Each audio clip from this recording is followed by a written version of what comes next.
Olá, graça e paz da parte do nosso Deus Pai, do nosso Senhor Jesus Cristo e do Espírito Santo.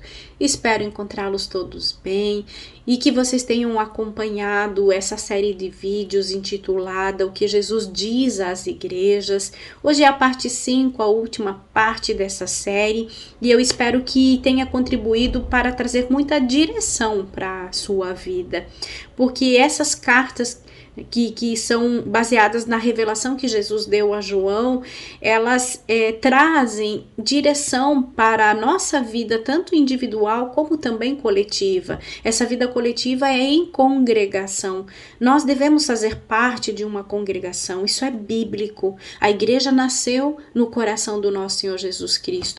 O livro de Apocalipse, ele mostra do seu início ao fim que o foco do nosso Senhor Jesus Cristo é a igreja. Ela nasceu no coração do nosso Senhor, ele se preocupa com ela, e essas revelações que ele trouxe, então, foi para encorajar, para trazer direção, exortação, correção a cada uma dessas igrejas, de acordo com o que cada uma necessitava. E isso tudo nós, hoje, enquanto igreja, necessitamos também, podemos trazer para as nossas vidas. A partir dessas cartas, refletirmos a respeito de qual é o estado nosso, tanto individual como em congregação, qual o nosso estado espiritual, para que a gente possa trazer para a nossa vida a exortação do nosso Senhor Jesus Cristo, as correções, e sabendo que Ele está ali estendendo as mãos, desejando que nós nos voltemos para Ele, que nós, enfim, estejamos sempre debaixo da sua vontade e obedientes à sua voz. Hoje nós vamos começar a falar a respeito da igreja de Sardes, e a frase principal para essa igreja é: a vida importa. Apocalipse 3:1 diz assim: Jesus disse a essa igreja: tens nome de que vives e estás morto. Imagine uma congregação ouvir isso da parte do Senhor, daquele que sonda os corações. É algo muito difícil e muito sério. A antiga Sardes ela estava localizada a 36 quilômetros de Tiatira. E Sardes teve um passado ilustre, era o lar de muitos judeus. E a igreja ali localizada estava com problemas, e embora tivesse uma boa reputação, a aparência dela era de boa reputação, ela estava destituída de vida e de energia aos olhos do nosso Senhor. Jesus a descreveu como morta. Apocalipse 3:1-6, que é que Jesus disse a essa igreja? Ao anjo da igreja em Sardes escreva: estas são as palavras daquele que tem os 7 Espíritos de Deus e as 7 estrelas. Conheço as tuas obras, você tem fama de estar vivo, mas está morto. Esteja atento, fortaleça o que resta e que estava para morrer, pois não achei suas obras perfeitas aos olhos do meu Deus. Lembre-se, portanto, do que você recebeu e ouviu. Obedeça e arrependa-se. Mas se você não estiver atento, virei como um ladrão e você não saberá a que hora virei contra você. No entanto, você tem aí em Sardes uns poucos que não contaminaram as suas vestes. Eles andarão comigo, vestidos de branco, pois são dignos. O vencedor será igualmente vestido de branco. Jamais apagarei o seu nome do livro da vida, mas o reconhecerei diante do meu Pai e dos seus anjos. Aquele que tem ouvidos, ouça o que o Espírito diz às igrejas. Olha só, quem tem ouvidos, ouça.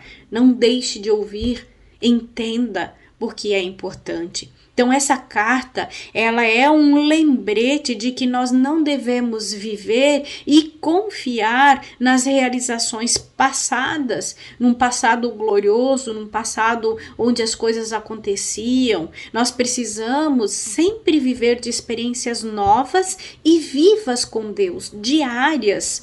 Então esta carta, ela não foi a primeira vez que os santos que estavam adormecidos foram desafiados a se avivar.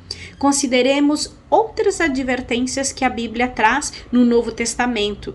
Por exemplo, Romanos 13:11 diz assim: façam isso, compreendendo o tempo em que vivemos. Chegou a hora de vocês despertarem do sono, porque agora a nossa salvação está mais próxima do que quando cremos. Então, gente, isso é para os dias de hoje. Quantos não estão dormindo? Quantos não estão atentos aos sinais que Jesus disse que nós deveríamos cuidar? Há tantos livros na Bíblia que o Senhor traz revelações para a gente ficar atento a estes sinais e sabermos que está próximo o dia do Senhor e estarmos preparados, sermos como as noivas prudentes. 1 Coríntios 5,34: como justos, recuperem o bom senso e parem de pecar, pois alguns há que não têm conhecimento de Deus. Digo isso para a vergonha de vocês. Olha só, quantos de nós talvez achamos que temos comunhão com Deus, que estamos agradando o Pai, mas como diz aqui a palavra de Deus, é que alguns não têm conhecimento de Deus. O que é ter conhecimento de Deus? É ter intimidade, é ter relacionamento, é saber qual é a sua vontade, o que entristece, o que agrada o seu coração, é se preocupar em cada detalhe da nossa vida, em cada decisão, se isso está agradando ao Pai, se está dentro da direção dele ou não. Então, não andemos enganados, mas atentos, despertos. Efésios 5,14: por isso é que foi dito: desperta, ó tu que dormes, levanta-te dentre os mortos e Cristo resplandecerá sobre ti. Então, Cristo só vai resplandecer sobre nós se estivermos atentos, despertos. Então, penso que não só para aquele tempo, mas especialmente para os dias de hoje, né, a parábola das noivas prudentes e das noivas loucas que não estavam preparadas para a vinda de Cristo, é para esse tempo. Então, Jesus está dizendo que a gente está dormindo, que nós não estamos atentos. Paulo tratou da frieza espiritual com estas igrejas, o que também nos alerta a nos protegermos contra isso também.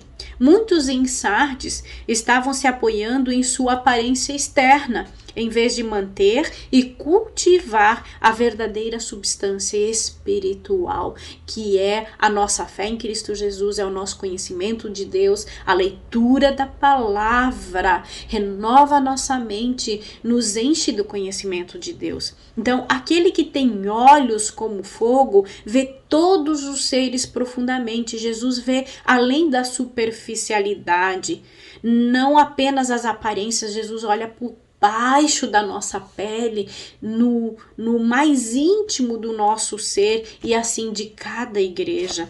A referência do Senhor vindo como ladrão nessa carta, em um momento desconhecido, provavelmente faz alusão a eventos específicos na história dessa cidade, da cidade de Sardes.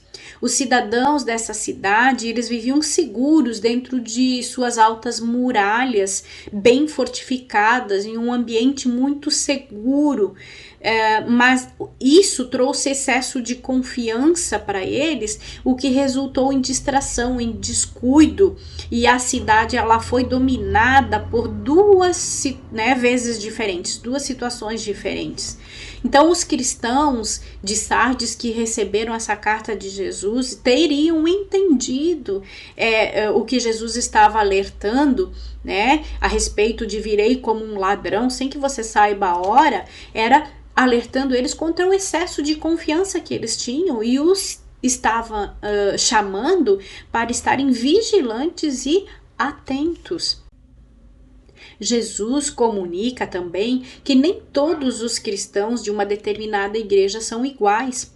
Assim como ele observou na igreja de Tiatira que nem todos lá naquela igreja estavam sucumbindo à falsa doutrina de Jezabel, ele também observou que na igreja de Sardes nem todos os cristãos, os membros desta igreja, estavam espiritualmente adormecidos.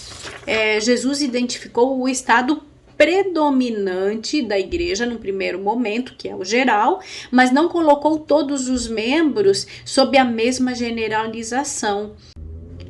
Um ponto interessante foi que Jesus não citou que essa igreja estava passando por perseguição. Será que essa igreja ela não tinha vitalidade o suficiente para atrair qualquer perseguição? Será que ela não estava incomodando espiritualmente o nosso inimigo? Jesus também não tratou com algum problema de heresia nessa igreja. Seria talvez porque ninguém se importava o suficiente com as questões espirituais e doutrinárias? Será que eles estavam tão adormecidos assim? Talvez eles tivessem caído no formalismo e no ritualismo, a ponto de estarem apenas fazendo as coisas por fazer em relação à fé. Para Jesus não bastava apenas uma igreja que estivesse, com a aparência de estar viva, apenas fazer as coisas de um modo legalista, formalista, ritualista. Jesus quer cristãos realmente vivos. E quanto ao livro da vida, é tremendamente consolador termos certeza do perdão e da salvação. É consolador, especialmente nos dias de hoje. Lógico, em todos os tempos, mas se você pensar, Jesus, ele está trazendo muitas revelações. Os sinais mostram que ele está à porta já, esperando para o seu retorno. Há pessoas tendo revelações da parte do Senhor a respeito do seu retorno, porque o Senhor diz que ele não faz as coisas sem antes avisar. Então, se a gente pensar, se Jesus a qualquer momento voltar, então eu estou seguro, eu estou segura do perdão de Deus para a minha vida e da salvação em Cristo Jesus. De sermos, é tão seguro, é tão importante a gente ser conhecido, ser aceito e reivindicado por Deus. Quando a sua fé estiver viva em Jesus Cristo, quando você crê que ele morreu pelos seus pecados e ressuscitou dos mortos, quando você confia nele como teu Senhor e teu Salvador, você pode saber, ter a certeza que você pertence a ele. Esse princípio, na verdade, é a razão do apóstolo João dizer: escrevi-lhes estas coisas a vocês que creem no nome do Filho de Deus, para que vocês saibam que têm a vida eterna. 1 João 5,13. Então, o Senhor quer que a gente tenha essa certeza, essa confiança, porque isso traz paz ao nosso coração. Deus quer que saibamos e tenhamos certeza de que somos dele. Paulo escreve isso de outra maneira. Ele escreve assim em Romanos 8,16. O próprio Espírito testemunha ao nosso espírito que somos filhos de Deus. Então o Espírito Santo testifica isso. Ele traz convicção, certeza ao nosso coração. Deus expressa essa verdade através do livro da vida, ao garantir àqueles cuja fé está no Senhor Jesus Cristo que os nomes deles estão escritos aí. Mas João faz referências muito sérias e assustadoras sobre este assunto, distinguindo os crentes e os incrédulos, entre os que têm os seus nomes escritos no livro da vida e os que não têm. Ele vê um grande trono branco e o julgamento que vem a seguir, depois de todas as coisas que estão em Apocalipse se cumprirem. Ele escreve: e aquele que não foi achado no livro da vida foi lançado no lago de fogo. Olha só, que terrível isso. É a segunda morte, é aquela que não há mais esperança, é uma eternidade vivendo aí. E à medida que se aproxima do final, João descreve acerca dos novos céus e da nova terra. Nela jamais entrará algo impuro, nem ninguém que pratique o que é vergonhoso ou enganoso, mas unicamente aqueles cujos nomes estão escritos no livro da vida do Cordeiro. Apenas esses entrarão na nova Jerusalém, no novo mundo que Deus vai criar. A Bíblia também nos lembra, e como aos homens está ordenado morrerem uma vez, vindo depois disso o juízo. Então não tem uma segunda chance de morrer sem salvação, volta para ter uma segunda oportunidade. Cabe aos homens morrerem uma única vez e depois disso sofrerem o juízo. Isso é o que a palavra de Deus diz, e ela é a verdade que nós cremos. Então, é a verdade absoluta. É imperativo conhecer a Deus e estar preparado para a eternidade. É de extrema importância ainda, considerar o amor de Deus pelos perdidos e ser esta a ênfase constante da nossa vida. É o amor pelos perdidos. Esse é o amor de Deus. Este é o foco. Esse é o nosso chamado. É fazer discípulos em todas as nações. Ou seja, levar a palavra, pregar o evangelho, trazer, por meio do evangelho, salvação para as pessoas.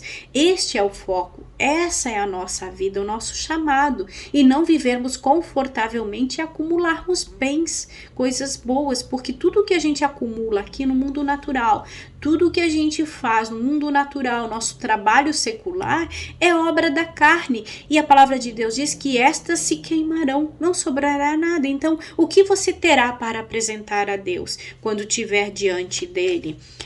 São as obras do Espírito, aquilo que fazemos para o reino de Deus por meio do Espírito Santo, não da nossa força, mas por meio do Espírito Santo, que são as que vão prevalecer, quando o fogo as provar. Então, a igreja deve se dedicar a alcançar os inalcançados. Deus não quer que ninguém se perca, mas que encontre um lugar de arrependimento. Deus deseja que todos os homens sejam salvos e cheguem ao pleno conhecimento da verdade. 1 Timóteo 2,4. Então, o fato do livro da vida ser mencionado em seguida, as instruções de Jesus aos cristãos de Sardes, nos lembra o quanto essa decisão de vida ou morte é importante para todas as pessoas. Até mesmo no Velho Testamento, essa proposta é feita. Diz assim: os céus e a terra tomo hoje por testemunha contra vós, de que tenho proposto a vida e a morte, a bênção e a maldição. Olha o que Deus ainda diz: escolhe, pois, a vida, para que vivas tu e a tua descendência. Deus já mostra o caminho, não é? Então, Deuteronômio 30:19 está esse texto. E João deixa muito claro que a vida eterna encontra-se somente em Jesus Cristo. 1 João 5:12 diz assim: quem tem o Filho tem a vida, quem não tem o Filho de Deus não tem a vida. Então, se você tem dúvida de que o seu nome esteja escrito no livro da vida, você pode receber esse dom hoje, esse dom da vida eterna hoje. Deus está lhe dando neste momento. Você precisa se arrepender do seu pecado, colocar a sua fé no Senhor Jesus Cristo. É o primeiro passo, é nos rendermos a Ele para que Ele seja o nosso Senhor, para então ser nosso Salvador. Então, o segundo passo também é estarmos em uma boa igreja, seguir as instruções que a Bíblia nos dá, sermos batizados nas águas, no Espírito Santo, sermos cheios do Espírito Santo e lermos a Bíblia, porque é ela que vai trazer as verdades de Deus no nosso coração. É por meio dela que Deus fala conosco hoje. É por meio dela que o Senhor nos dá a direção.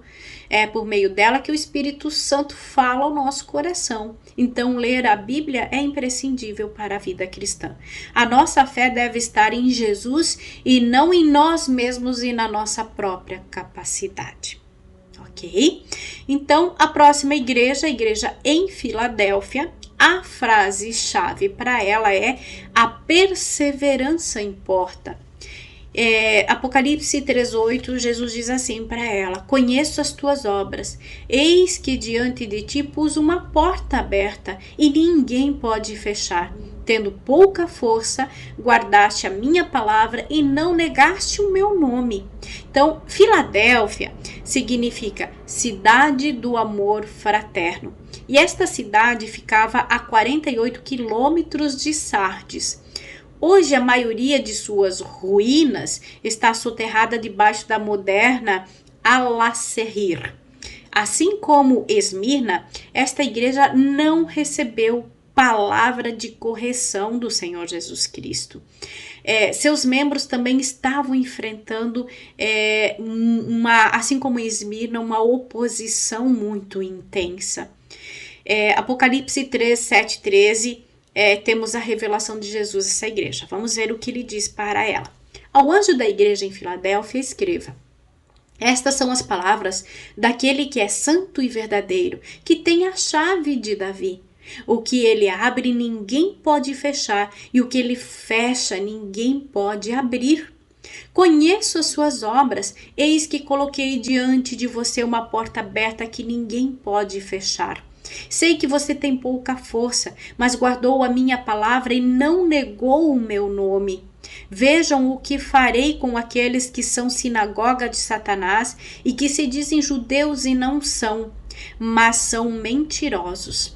Farei que se prostrem aos seus pés e reconheçam que eu os amei. Olha só, né? Que Deus amou essa igreja. Visto que você guardou a minha palavra de exortação, a perseverança, eu também os guardarei da hora da provação que está para vir sobre todo o mundo, para pôr à prova os que habitam na terra. Olha só, vai vir esse tempo já está acontecendo, só vai ser mais intenso, o Senhor já está colocando à prova e você vai ser aprovado ou não? Porque o Senhor diz que o Senhor vai guardar estes que guardam o seu nome, que não abrem mão, né, de Jesus Cristo. Esses serão poupados nesse tempo difícil. Então, venham em breve, retenha o que você tem, para que ninguém tome a sua coroa. Farei do vencedor uma coluna no santuário do meu Deus, e dali ele jamais sairá. Escreverei nele o nome do meu Deus e o nome da cidade de meu Deus, e a nova Jerusalém que desce do céu da parte de Deus. E também escreverei nele o meu novo nome. Aquele que tem ouvidos, ouça o que o Espírito diz às igrejas. Então Jesus elogia a fidelidade dessa congregação, observando que eles haviam guardado a sua palavra, que não negaram o seu nome e demonstraram perseverança. Deve ter sido muito importante, muito consolador para essa igreja ouvir palavras de encorajamento, de afirmação e sobre o potencial e as oportunidades que Jesus estava colocando diante dela. Não parece que esta era uma igreja muito poderosa, né? Porque o Senhor Jesus disse que tens pouca força, mas que ele abriria portas que ninguém iria fechar para essa igreja.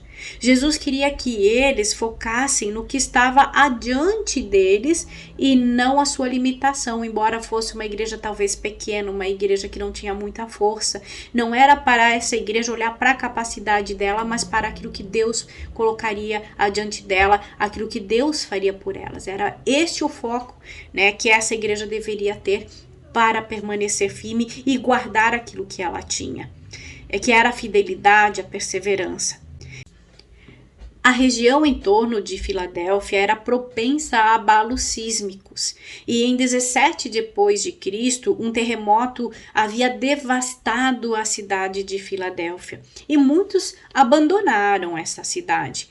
Então é possível que quando Jesus disse: farei do vencedor uma coluna no santuário do meu Deus, e dali ele jamais sairá, eles tenham entendido que ele estava dizendo que enquanto eles confiassem nele, seriam firmes e inabaláveis. Eles não precisariam abandonar a posição em que eles estavam.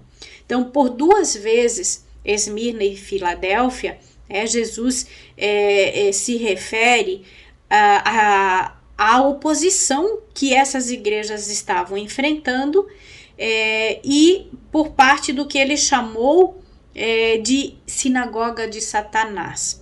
Os judeus do primeiro século costumavam estar isentos da exigência de adorar os deuses romanos, inclusive o imperador ou os imperadores, devido, lógico, a toda a sua longa e duradoura história de adoração ao único Deus, né, um Deus todo-poderoso. A história de Israel, né, demonstrava isso. E então eles tiveram o privilégio de serem isentos dessa adoração. Era para eles, de certa forma, um benefício. E é possível que, com o passar do tempo, os judeus de Esmirna e Filadélfia, eles tenham se recusado a aceitar os cristãos. Os judeus cristãos, né, passaram a rejeitá-los, né, como membros da sinagoga da igreja deles. Então, desta forma, eles perderam esses judeus cristãos, ou mesmo não sendo judeu-cristãos, que se converteram ao cristianismo, eles passaram a perder a isenção de adoração ao imperador e também aos deuses romanos, deixando-os sujeitos à perseguição romana. Se estes cristãos estavam enfrentando portas fechadas e sendo excluídos desta proteção, isso poderia explicar o fato de Jesus ter dito: eis que coloquei diante de ti uma porta aberta que ninguém pode fechar. Também é possível que houvesse simplesmente certos líderes judeus que eram hostis a esses cristãos. Essas autoridades eram uma fonte de dor, de sofrimento e consternação a essas comunidades. Em relação ao antissemitismo, os cristãos devem evitar, nós hoje devemos evitar, para não cair em ciladas que nos aprisionem espiritualmente. Isso seria ter uma antipatia aos judeus. Isso não é bíblico, porque os judeus foram o povo escolhido de Deus. Deles são as promessas, né? Por eles Jesus veio. É lógico que sabemos que devido a essa rejeição, e eu acredito que já era plano de Deus, dos judeus não terem aceitado Jesus, Jesus incluiu todos os gentios também ao plano de salvação dele. É vital que nós sejamos semelhantes a Jesus Cristo e que não julguemos nenhum tipo de grupo por suas atitudes, por suas escolhas, mas sabemos que o julgamento pertence a Deus. E se nós quisermos ser semelhantes a Jesus, nossa atitude deve ser a mesma que a dele para com todos os que nos fazem sofrer, que nos magoam, que nos perseguem. Devemos orar por eles, por nossos inimigos, e é isso que a palavra de Deus diz. Então é vital nós concedermos perdão aos outros, porque todos nós pecamos igualmente. Agora vamos falar da igreja de Laodiceia. Para esta igreja, a frase é: a temperatura importa. Interessante isso, não? Então, Apocalipse 3, 15 e 16 diz assim: conheço as tuas obras, sei que você não é nem quente nem frio. Melhor seria se você fosse frio ou quente. Assim, porque você é morno, nem frio nem quente, estou a ponto de vomitá-lo da minha boca. Isso é muito sério. Então, veja só, quando se está frio, nós sabemos, a pessoa que é considerada fria é aquela que sabe que está no pecado, que decidiu seguir aquela vida, que não aceita Jesus, que sabe que não faz parte do plano da salvação, está ciente disso. E quem é quente sabe, tem aquela convicção que faz parte, né, da família de Deus, que tem o seu nome escrito no livro da vida, porque tem renunciado às suas paixões, aos seus desejos, por amor a Cristo. E o problema é estar morno, porque quem está morno talvez ande enganado, porque acha que está salvo e não está. E isso é realmente um problema. A pessoa achar que está em uma condição e na verdade não está naquela condição. E talvez só reconheça quando é tarde demais. Então, Laodiceia, localizada no vale do rio Lico, a 80 quilômetros da Filadélfia, era bem sucedida. Ficava localizada a 16 quilômetros também de Colosso e a 10 de Hierápolis. Então, havia certo nível de comunhão e interação entre os cristãos dessas três comunidades, até por serem próximas, né? E isso a gente pode verificar nas cartas que Paulo escreveu aos Colossenses. Ele escreveu assim, Colossenses 4, 12 e 16. Epáfras, que é um de vocês e servo de Cristo Jesus, envia saudações.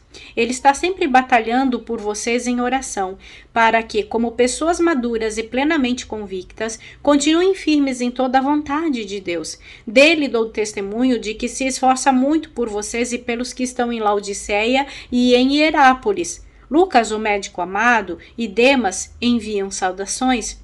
Saúdem os irmãos em Laodiceia, bem como Ninfa e a igreja que se reúne em sua casa. Depois que esta carta for lida entre vocês, façam que também seja lida na igreja dos laodicenses e que vocês igualmente leiam a carta de Laodiceia.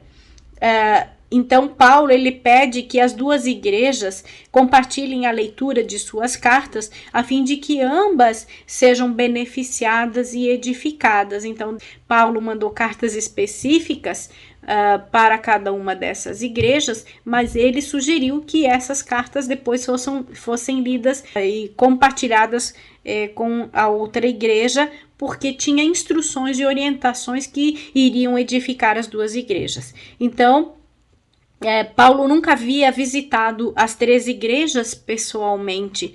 O seu relacionamento com essas comunidades era feita por meio de Epáfras.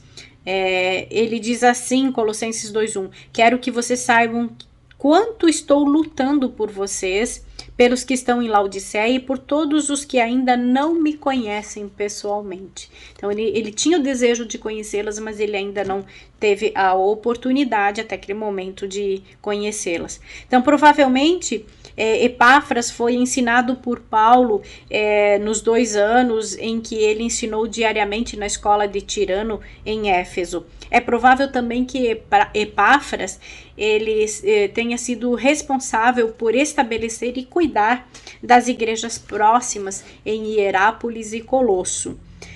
Podemos perceber que Paulo reconhece a vitalidade espiritual desses irmãos em Colosso quando ele escreveu: pois temos ouvido falar da fé que vocês têm em Cristo Jesus e do amor por todos os santos. Colossenses 1:4.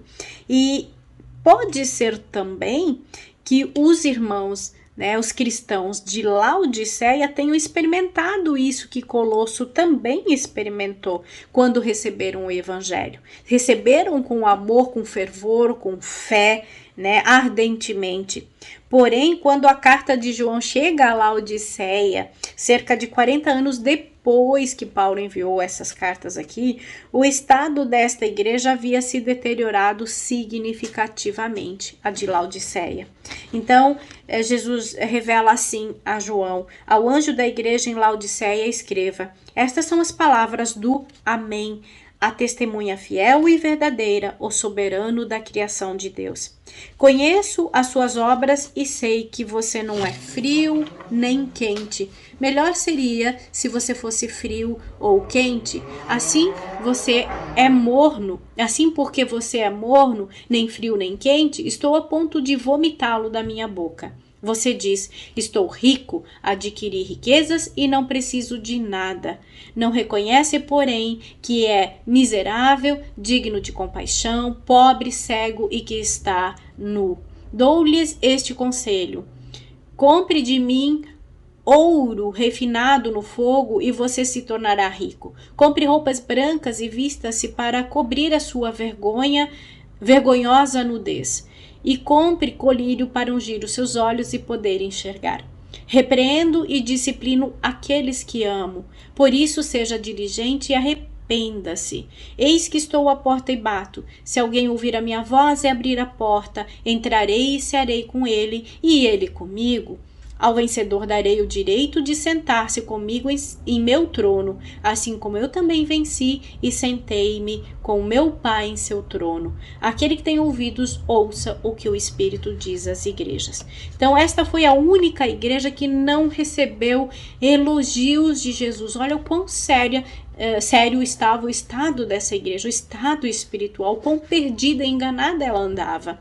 Mas podemos perceber que Jesus amava essa igreja e estava corrigindo ela quando ele disse, né? Eis que eu corrijo, eu repreendo e disciplino aquele que eu amo. Então esse era o amor de Cristo para com ela. Jesus estava estendendo as mãos para essa igreja. Então ela precisava se render a essa submissão, à humildade e ao senhorio do Senhor Jesus Cristo. Essa igreja precisava se reconciliar com Deus.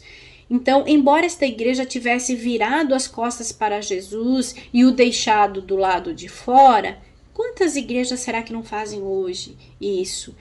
Tomam as suas decisões sem a direção do Espírito Santo, enfim, seus líderes definem o que é melhor, aquilo que querem, aquilo que talvez achem que a comunidade precisa, e não busca direção do Espírito Santo e não traz a direção para o Espírito Santo, deixa Jesus do lado de fora, batendo na porta, esperando que alguém abra, né? Então, a maneira como Jesus lidou com essa igreja demonstra a sua longanimidade e misericórdia. Jesus tem dado tempo, enfim, quem sabe a vinda dele já deveria ter acontecido, e pode ser que o Senhor esteja se estendendo para dar oportunidade, para que ainda a igreja desperte, os cristãos despertem, para que as pessoas reconheçam que Ele é Deus e que precisam dele. Então, cada uma das palavras de correção usadas por Jesus, ela é rica de imagens e teria tido um significado muito importante para os destinatários originais, que era a Filadélfia. Então, tudo que Jesus disse nessa carta trazia a imagem de quem fazia parte dessa igreja, imagens significativas e importantes que permitiriam eles entenderem o recado de Jesus. Por exemplo, quando Jesus disse assim: conheço as suas obras e sei que você não é nem frio nem quente, melhor seria que você fosse frio ou quente, né? Assim, porque é morno, estou a ponto de vomitá-lo da minha boca. Presume-se que quente significa em chamas e ardendo por Jesus, e frio contra ou resistente a Deus. Isso é o que nós hoje entendemos. Entretanto, os cristãos de Laodiceia, eles tinham um entendimento disso diferente. Por quê? Por causa do contexto em que eles viviam. Jesus sempre trouxe elementos do meio, né, em que eles viviam, para que eles pudessem entender melhor aquilo que ele queria transmitir.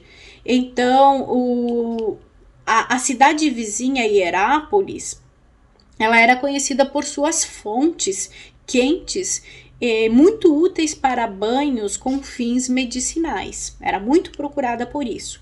E a água fria desta cidade vinha das montanhas, da neve que derretia das montanhas próximas, e era uma água limpa e útil para beber. Já a água morna, ela não tinha muita utilidade para eles. Então, Jesus estava dizendo que a apatia espiritual dessa igreja, que considerava desta forma essa igreja como morna, né? Os havia levado a um estado de inutilidade espiritual. Então, ser morno e ser inútil espiritualmente é realmente estar vivendo no engano. Um outro exemplo, quando Jesus disse assim: você diz, estou rico, adquiri riquezas e não preciso de nada. Não reconhece, porém, que és miserável, digno de compaixão, pobre, cego e que está nu. Dou-lhe este conselho: compre de mim ouro fino, refinado no fogo, e você se tornará rico. Então, Laodiceia, essa cidade era um centro comercial e bancário na época. Então, é uma cidade muito importante, que desfrutava de uma grande influência, exercia uma grande influência. E depois da ocorrência de vários terremotos, essa cidade recusou, inclusive, a ajuda financeira. do Império Romano, porque eles estavam com os bolsos cheios de dinheiro, eles tinham dinheiro, eram autossuficientes, assim eles se consideravam. Aparentemente, a riqueza da comunidade havia feito a igreja ter uma atitude orgulhosa e autossuficiente. Jesus queria que os cristãos de Laodiceia dependessem dele, confiassem nele e, portanto, fossem ricos no seu relacionamento com ele. Outro exemplo é quando Jesus disse assim: compre roupas brancas e vista-se para cobrir a sua vergonhosa nudez. Registros históricos de Laodiceia indicam que ali eram criadas ovelhas de uma lã preta e de muito valor na época.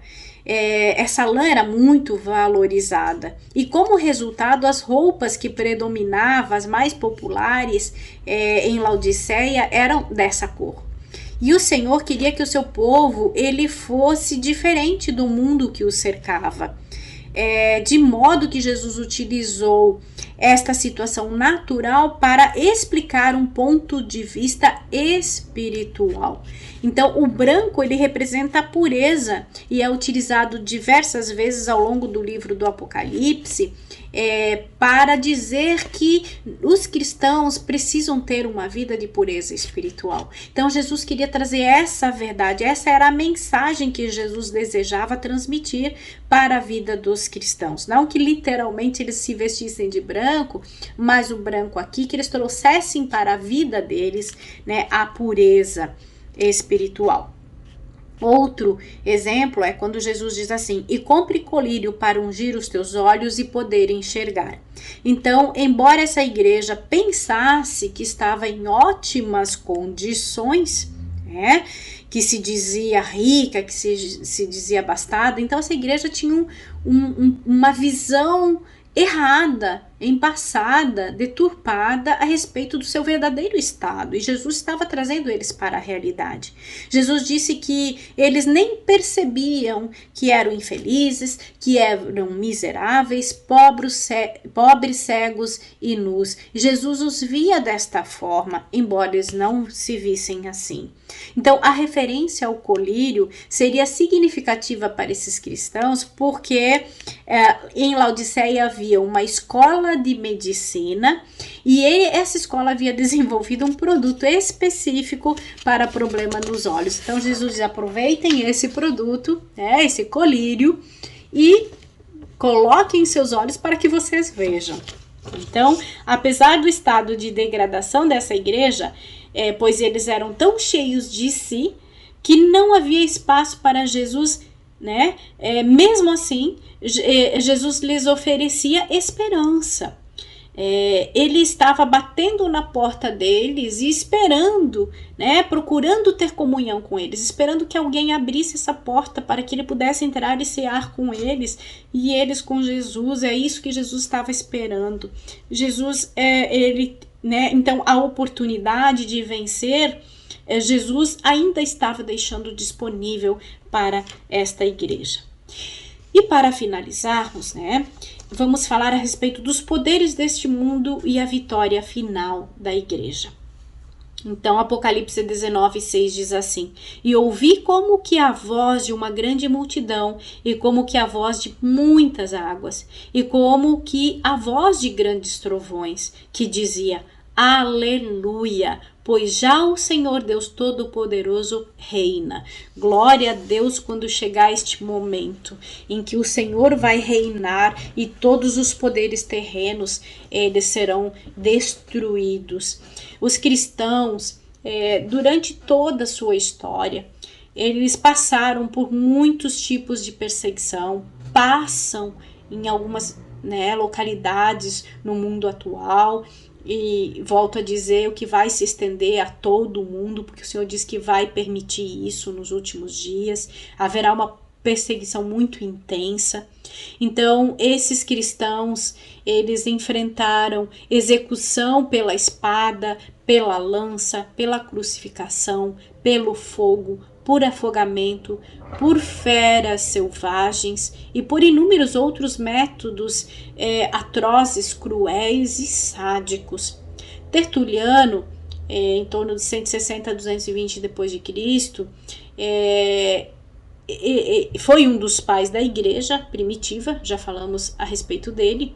Ele disse assim: quanto mais somos esmagados pelos perseguidores, mais crescemos em número. O sangue dos cristãos é semente. Então, todo sangue inocente, todo sangue justo, justificado por Cristo, que é derramado, é uma semente. Novos cristãos surgirão, mais vidas serão levantadas para o Senhor. Então, Tertuliano também escreveu que os cristãos naquele tempo, eles eram culpados por todo tipo de desastre público e de aflição com o qual o povo era visitado. Existia muito misticismo na época, então eles acreditavam muitas vezes que os deuses castigavam eles por não agradarem, não se submeterem, enfim, fazerem aquilo que os deuses pediam. Então, se o Nilo não enviava suas águas sobre os campos, se havia terremoto, se não havia chuvas, se havia fome ou peste, o clamor do povo na época era: lancem os cristãos aos leões, porque eles acreditavam que os cristãos, ao não honrar os deuses romanos, os deuses dos gentios, eles se tornavam a causa das calamidades naturais, porque os deuses ficavam irados. E será que não vamos viver esse tempo hoje? Porque o mundo jaz no maligno, né? E o mundo, ele está se esquecendo de Deus. Estão tirando os valores, os princípios que Deus tem ensinado, estão calando aqueles que pregam o evangelho, e daqui a pouco, porque todo cristão verdadeiro que conhece os sinais se opõe ao sistema do anticristo, que é o sistema que comanda o mundo hoje, é o sistema que prevalece sobre o mundo, e os cristãos, conhecendo isso, eles vão se opor a isso, os cristãos se opõem a isso, e aí eles são, lógico, calados, oprimidos, perseguidos, desacreditados, sofrem consequências hoje, e são considerados culpados. Olha, hoje, se você se opõe, se você denuncia uma determinada coisa, você é inimigo da verdade, você está querendo espalhar o pânico, você está querendo espalhar medo nas pessoas, ou seja, você é inimigo do povo. Você é um tumultuador, você enfim, já está isso acontecendo, e a tendência é, gente, intensificar, desacreditar cada vez mais os cristãos, a ponto de calá-los e eliminá-los do mundo para que o sistema do anticristo prevaleça. Deus vai permitir as coisas até um certo ponto, porque, como já lemos no versículo antes, o Senhor diz que vai colocar todo mundo à prova. Se nós estamos debaixo desse sistema, nós estamos sendo provados por Deus para ver se a gente cede a esse sistema, negando os valores bíblicos, negando o nome de Cristo para viver bem, confortavelmente, não ser perseguido, ou se realmente a gente se opõe a isso, a gente denuncia o pecado, denuncia aquilo que se opõe a Deus e soframos as consequências, ou seja, estamos dispostos a sofrermos as consequências para sermos aprovados por Deus e sermos livres da segunda morte. Então nós temos escolhas para fazer.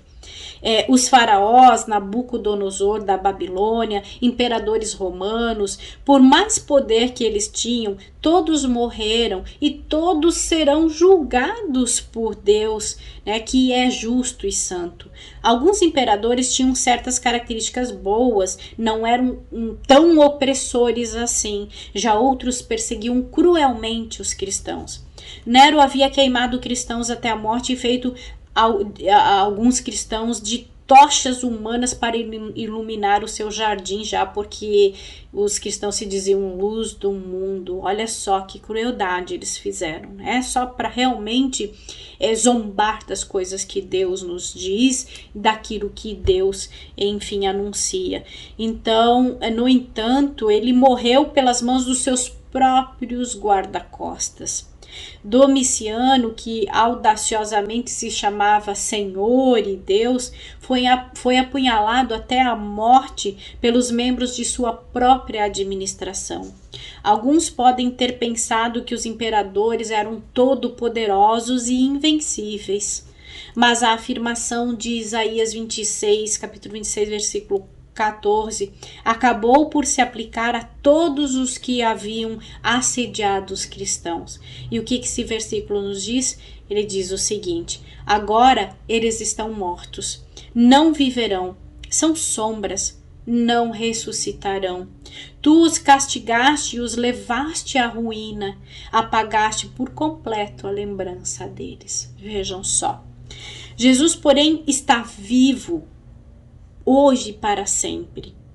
Seu reino jamais terá fim e o seu reinado jamais cessará. A magnificência de Jesus, que é revelada no livro de Apocalipse, contrasta fortemente com os governantes terrenos que aparecem por um instante, vivem por um instante e desaparecem, são apagados, né? Suas lembranças são apagadas por Deus. Jesus teve uma morte terrível como nosso substituto e como nosso Salvador, mas a morte não pôde detê-lo. Ele surgiu para nunca mais morrer e ele reinará por toda a eternidade. E isso Jesus concederá a todo aquele que crer nele até o fim, e até o fim não o negar. O livro de Apocalipse termina com Jesus dizendo: eu, Jesus, enviei o meu anjo para dar a vocês este testemunho concernente às igrejas. Eu sou a raiz e o descendente de Davi, e a resplandecente estrela da manhã. Apocalipse 22:16. Então, Apocalipse também começa e termina com a atenção de Jesus para com a igreja. Então, o que Jesus diz às igrejas hoje? Jesus não mudou. Ele é o mesmo ontem, hoje e para sempre. Cremos que ele comunica às igrejas de hoje os mesmos princípios e valores que ele comunicou no fim do primeiro século a cada uma daquelas igrejas. Ele se engrandeceria aos nossos olhos e nos atrairia para si e para a plenitude de seu plano e seu propósito para a nossa vida, tanto individualmente como coletivamente. Então, Jesus deseja que os sonhos, os planos, os propósitos que ele tem para cada um de nós individualmente, para cada congregação que tem neste mundo, se concretizem, se realizem e que no final a gente possa compartilhar do reino, da herança que Cristo tem. Nós somos co-herdeiros com Cristo. Então, amados irmãos, o que eu tenho a dizer para vocês?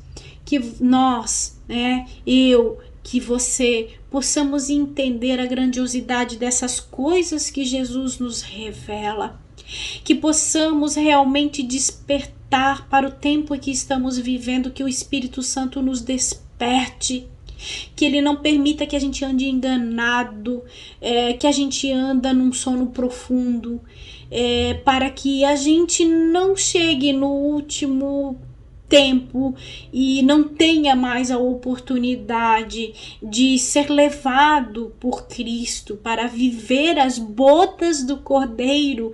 Que tempo maravilhoso que o Senhor está preparando com tanta expectativa para o encontro conosco, para comemorarmos esse tempo. E Jesus quer que todos participem. Sabemos que o coração do Pai, do Filho, do Espírito Santo se entristece profundamente por uma vida que é perdida. E nós temos que fazer alguma coisa. O Senhor espera que a gente faça alguma coisa. E o que é que nós podemos fazer? Pregar a palavra, pregar o arrependimento arrependimento. Irmãos, não existe mais tempo para a gente esperar para depois. O tempo é hoje. O Senhor diz, né, aceite, faça no tempo que se chama hoje. Nós não sabemos quanto tempo de vida temos nessa terra, começando por aí. Não sabemos quantos dias, quantos anos, qual é o nosso tempo em que o Senhor virá nos buscar. Não sabemos quando vai acontecer o arrebatamento, mas sabemos que está próximo, porque o Senhor tem anunciado, os sinais têm demonstrado isso. Então, o que vamos esperar? O que vamos esperar? O que importa? O que vamos levar, senão o fruto do Espírito? Senão as obras que fazemos pelo Espírito? É isso que nós temos que encher as nossas mãos destas coisas para apresentar ao Pai no dia em que nos encontrarmos com Ele e Ele poder dizer, né, muito bem, servo bom e fiel, entre no gozo do meu reino. Porque todos certamente queremos ouvir isso, né? Desejamos isso. Então, amados irmãos, que vocês possam refletir. Reflitam aí como está a minha vida, como eu estou vivendo. Será que algumas dessas correções, disciplinas que Jesus trouxe para essas igrejas cabe para a minha vida hoje? Será que eu realmente estou em algum ponto precisando mudar? Uma vez que a gente constata isso, quero que vocês saibam que não é por nossa vontade, mas pelo poder, pelo operar do Espírito Santo em nós. Basta nós reconhecermos, Senhor, reconheço que existe isso na minha vida, que precisa ser removido, que precisa ser mudado, que precisa ser renovado, que precisa ser curado. Então, Espírito Santo, eu te dou toda a liberdade, te convido, faça essa obra na minha vida. Faça. É isso, é a obra do Espírito em nós. Porque se você tentar, pela tua força, vou tentar mudar, vou fazer, vou melhorar, vou buscar cura, e você buscar tudo isso na força da tua carne, é obra da carne, a palavra é bem clara. Ela não resiste ao fogo de Deus. Somente a obra do Espírito. Então, deixe o Espírito Santo operar em sua vida e você terá o que apresentar ao Pai neste dia. Amém? Então, agradeço a vocês por estarem acompanhando até este momento. Que estas palavras fiquem gravadas no teu coração, que elas sejam bênçãos para a sua vida, que elas venham trazer um renovo no entendimento a respeito das coisas de Deus e uma ansiedade no sentido de buscar as coisas de Deus e o conhecimento de Deus.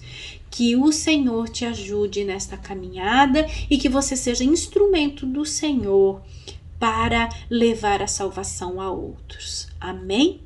Então, desejo a vocês uma semana abençoada, que a sua família receba da plenitude de Deus, que Deus abra portas para você que ninguém possa fechar e que o amor de Deus se derrame no seu coração e que você possa deixar esse amor fluir para a vida de outros. Então, até mais. Que a graça, né, e a paz do Senhor seja sobre a sua vida e a sua família.